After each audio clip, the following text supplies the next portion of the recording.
Hello everybody and welcome to the second installment of Day of the Beast, our video log for our Call of Cthulhu campaign. It's entitled Suffer Little Children, and in this I will tell you about our first episode that we played. This took us 2.5 sessions because in the first session we spent half of the evening on character creation, and then it took us 2.5 sessions to actually play through this. From a plot device perspective, this episode serves multiple purposes. Number one, it's an easy way to bring together your characters because it's a haunted house scenario where a seance is held and different people are invited to it, and you can find very, very many reasons why the people from your investigator party should attend this one and should go to that seance. It could be because they know the psychic medium who's going to conduct the seance. It could be because they know the person who asked for the seance to be held, or it could be because they replied to an ad which was put into a New York newspaper to attract people because this seance had somehow to be funded. Number two, it introduces you to two non-player characters, namely Robert Carrington, who can be used as a source of money, and Paul Lamond, who can be used, or who is used in the campaign as a Deus Ex Machina kind of character that can induce psychic and prophetic dreams in characters so that they will be compelled to do certain things that drive the story forward. Now there's a caveat here for me. I don't like this kind of approach. I don't like a story which is so railroady that at some point in time you just need to bring in a third party non-player character that performs some kind of magic, and psychic dreams in my mind are somehow magical devices to move the story forward. I find it okay to use it maybe once, but in my opinion the Day of the Beast uses it too often, which is why I had to change this, and so far I have not used this particular device. I may use it later on, but I'm not even sure. Now, the background to this story is that there is a house that is haunted by 3 different ghosts. One is called Catherine Tannehill, who lived in the 17th century. She's a Puritan, holier-than-thou Christian who took in her husband's stepson, who had been born out of wedlock because her husband had been cheating on her, after this boy's mother was burnt as a witch, and she basically takes out her revenge and wrathfulness on the child and turns his life into a living hell. And one day, and she abuses him badly, and she kicks him and she beats him, and one day the child, his name's Luther, is killed. And Catherine is the killer. It's not quite clear if she did it on purpose, but it's probably, you know, more or less likely that she actually purified him so much that he died in the event. Catherine, who is very, very Christian and Puritan, believes that it's not okay to make fire on a Sunday because that's the Lord's day, and one Sunday in winter it's so cold that she actually freezes to death while praying in one of the rooms of the house, and she also starts haunting the house thereafter. The house then becomes basically uninhabitable and also unsellable. The house's reputation in the area is very bad. The locals shun it. They don't want to have anything to do with it. So it's usually bought by outsiders who come to live there. Then they realize that there is something weird about the house. There is a room that is very, very ice cold. There are other phenomena that you can sense when you're there. So it's not a nice place to be in at all, and people usually buy it, move in, and leave very soon after and try to sell it. Over the years, over the previous 2 centuries, this is how the house has basically lived its life. And one day the Carringtons buy it. It's Robert Carrington's father and his wife, who have a 12-year-old daughter, Jenny, and a very, very young son, Robert, and they move in.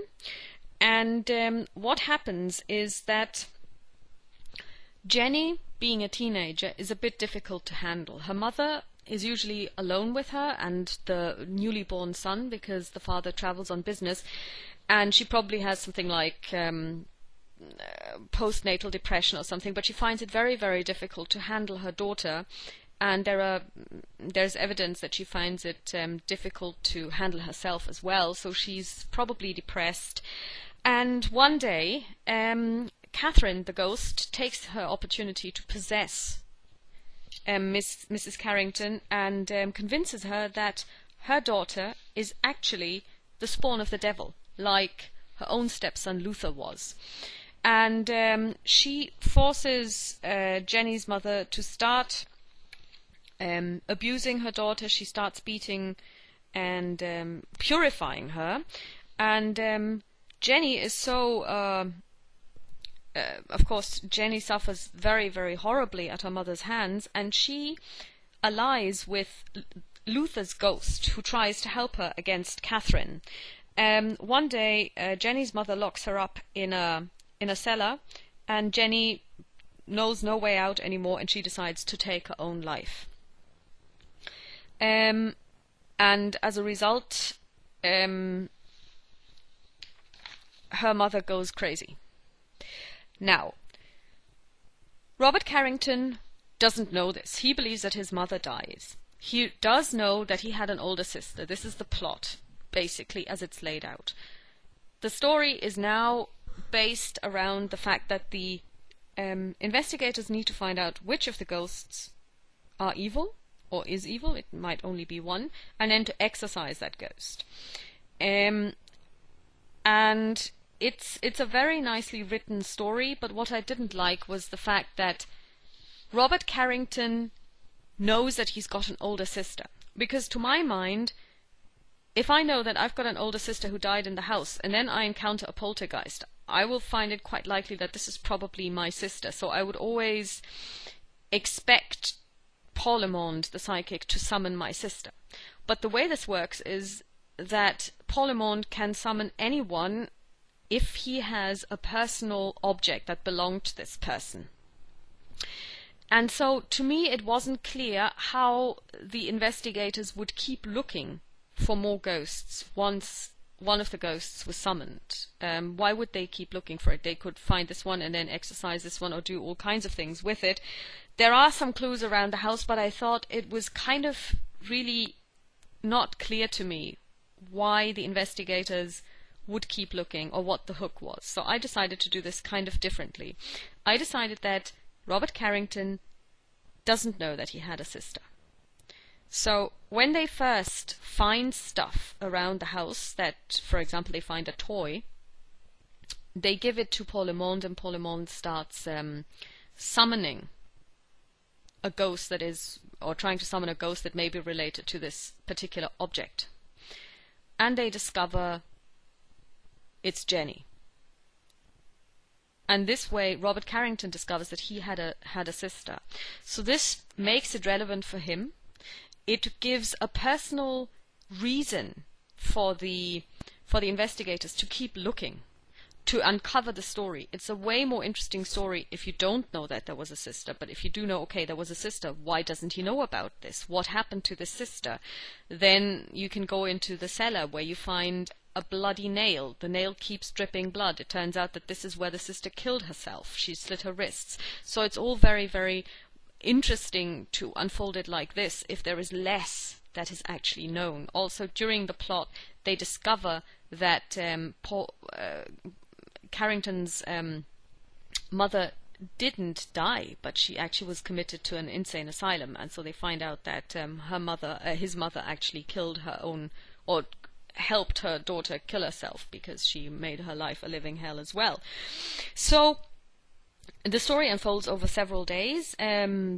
There is a lot of opportunity for role-playing. The investigators can encounter ghosts. They can even be possessed by them. There can be some fighting between the investigators and possessed human beings, because you can't really kill the ghosts yourself. You would need Paul Lamond, a psychic, to do this for you. It would be a psychic battle. But the ghosts can, of course, possess people, and when they do this, you can attack the person that has been possessed. The problem is that you will only ever harm or kill the person. The ghost will just then move on. So the investigators actually found it a little bit problematic at first to put the clues together, because the clues are actually quite sparse. There aren't that many. But in the second session, the whole story gathered momentum. People got used to it, and they actually enjoyed it, and they were very successful. In the end, they were faced with a moral dilemma, because when you choose to get rid of a ghost, you essentially destroy their essence. They will be gone for good. There is no redemption for them. If you're a Christian, they can't go to heaven or wherever. You don't release them. You just basically really destroy them. So the question is, who do you really want to destroy? Are all of them evil? If so, do you want to destroy them all? Or are there some ghosts that are simply there and they just exist and they don't do any harm? And so the investigators made a choice to go after Catherine, which they did, and they were successful in doing so, and that's why they got some sanity back, because obviously meeting a ghost was very terrifying, and we had 2 instances of insanity during those 2.5 sessions, and everybody was actually very involved. They managed to forge a psychic link to Paul Le Monde, which is very important if you are going to use Paul Le Monde later down the line as a plot device to move forward the investigation, because people who have attended one of his seances and taken part in it form a mental link with Paul Le Monde, and then he can induce prophetic dreams in them. That's very important.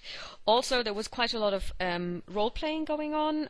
We had a lot of changes of attitude during the play, where people who were completely disbelieving and saying, well, I don't believe in ghosts.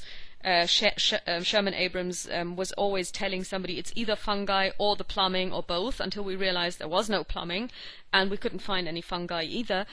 But as soon as he met Catherine, because he was the first to actually see a ghost and the only one to see a ghost face to face, he was completely converted.